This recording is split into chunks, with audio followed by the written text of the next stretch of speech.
And for Last Bell Boxing, joined by victorious Ryan Hearst. Congratulations, mate. Thank you, thank you. So, break that down for me. You've been out the ring a while now. How's that felt?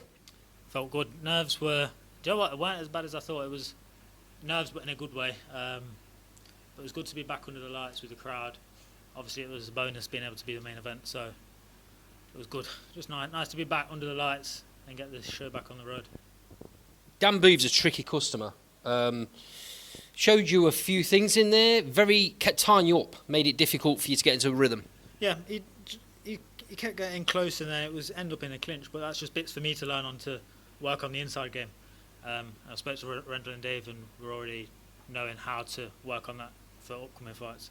Instead of just clinching and waiting for the ref to break it, actually work and win points in the round while there's a tussle or a clinch. So you've been with Rendell full time for a short period now. Is it a few months? It's about May, June-ish time. Working on a lot of different things, I'm sure. Some of which you're showing in the ring tonight. Are you happy with the progression? Yeah, I'm happy with my progression now. I've came back, and I think I came a lot more dominant coming forward, throwing better range with throwing the body shots and not as hesitant. Obviously, it's been a long time out of the ring, so still bits to work on, but I think I did very well on what we were working on in the gym. How active are you wanting to be? I mean, there's not long left now. There's 4 months left in the year, and I know Carl's got a couple of shows potentially. Definitely one in November in Newark, and then potentially one, maybe a joint promotion at the end of the year in December. Are you potentially looking at getting on one of them? Yeah, I spoke to him yesterday when we were sorting all the tickets and everything up. He's said November and early December. So looking at them, because I've got a holiday in for 2 weeks in October. So I'm still going to train out there. Already found a gym, so I'll be training consistently throughout. I'm training back in the gym on Monday. So the goal is possibly have one late this year, if not early 2026, and get out of Leicester, where you can be on the road, not to obviously lose you, but being on the road where it's not having to sell 100 tickets every time and the pressure of having to sell tickets to fight and be in an uncomfortable position on fighting on the away show, in the away corner where it's not in your favour. It never is. It's very, very difficult to get any sort of a result when you 2-3 rounds down before you get started on you. Yeah, and but if you can get some wins in the away corner, it elevates you so much quicker because people start seeing you're a game fighter, you're beating people in the back garden. That's when you start going up the rankings and getting title shots and things like that. So I know that's the next step. Okay, you're not scared to fight anywhere, are you? No, I'll fight anywhere. I went up to Rendell's gym a month or so ago, talking about this card, talking about this fight. It's a great little gym there. First time I've been up. Appreciate Rendell for having me up there. What's that gym bring? It's like a little community, isn't it? Yeah, do you know what it is? It's a lot of current fighters, whether it's white collar or amateur or pro. And so you've got different levels and different styles. So it's not just one style or one person that you're sparring with. So it's learning through different styles, different weights, different abilities. And so you're sparring different styles. And then obviously Rendell's brain, through all of his experiences, teach him. And you're getting up to other gyms, Shinfields in particular, obviously.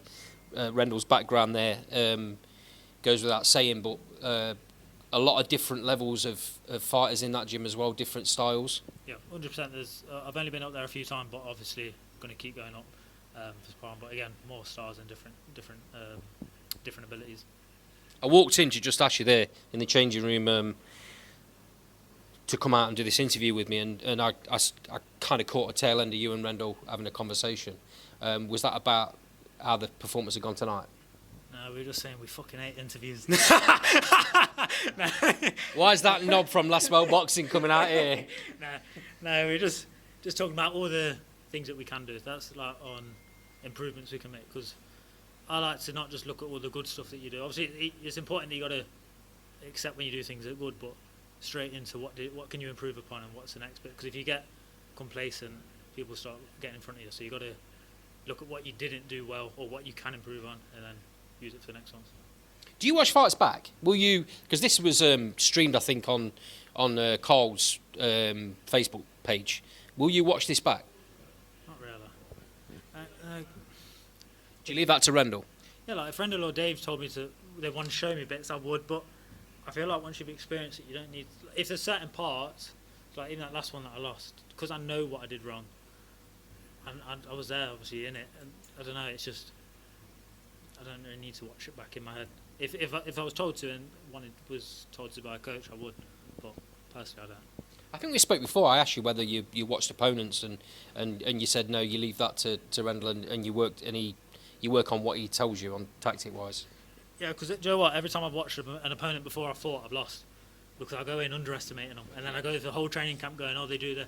I go into the fight and they don't do it, and then you get caught with different shots, and I just got caught complacent. That's like the last one that I lost. It wasn't that he was better. He was better on the night, but I couldn't switch on because the video we seen was from pre-lockdown in a white collar fight, and I was watching it going, oh, this is going to be easier. The whole training I was with that mindset, and when it was going up third, fourth gear, I couldn't get out a second. So that was just my fault, and I learned from it. I wasn't hurt in that fight, but it's just don't underestimate. That's why I'd rather not watch my opponent. I'd rather just go in and be able to adapt on the fly, because you've got to be able to adapt to different styles. 100%.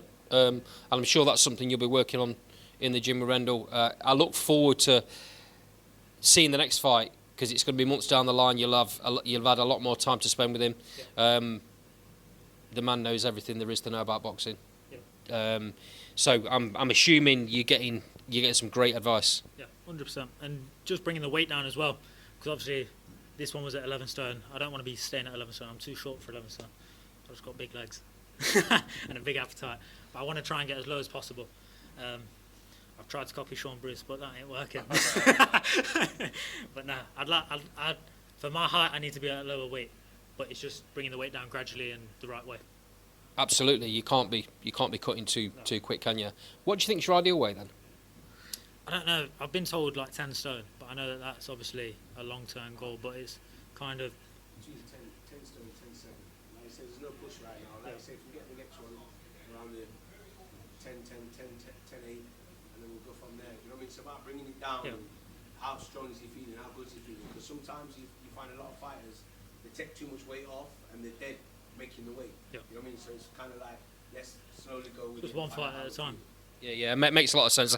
I don't know whether that got caught on the mic, but Rendell was saying there to bring it down slowly 10-7, 10-8 for the next fight, and then see where you sit. You'll know from how you feel in the ring, right? Yeah. It's okay bringing it down and doing all the sparring. It's a different thing under the lights. Yeah. I mean, Rendell will know from watching you, I'm sure, in camp to see, what he thinks you like strength-wise as well. Yeah. And do you know what it is with the weight and all that? It's just finding a way that works out. I was talking to Kev Conception.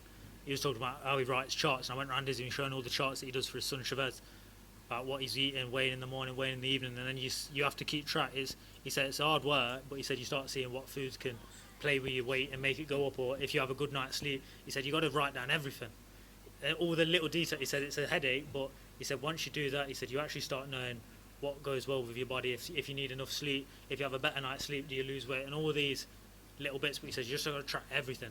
So I'm taking that into account as well. It's just Fascinating, isn't it, really? Yeah, but do you know what it is? It's just stand on the scale every day. You can't enjoy your food, can you? I mean, it's interesting though, isn't it, Ryan? To be fair, I know you're laughing about it, but it's interesting to know what type of food to put in your body at what time in the camp. And do you know what it is? It's just like time of the day I would find, because I don't really like eating too close to training. And like I speak to Joe Mooney, and he's like, he can have like carbs and porridge and all that before sparring. I go, I'd feel sick with that. Like I know that my body, I have to eat 3 hours before. I can't eat too close. Even like if I wake up in the morning and do a run, I can't do it on food. I have to do it faster. So little bits like that is trying to see what, or not practice, but try it with different foods. Have a little bit of air before running, air before sparring, see what works for me. Mate, congratulations for tonight. Last World Boxing to follow going forward. Can't wait for the next one. Thank you.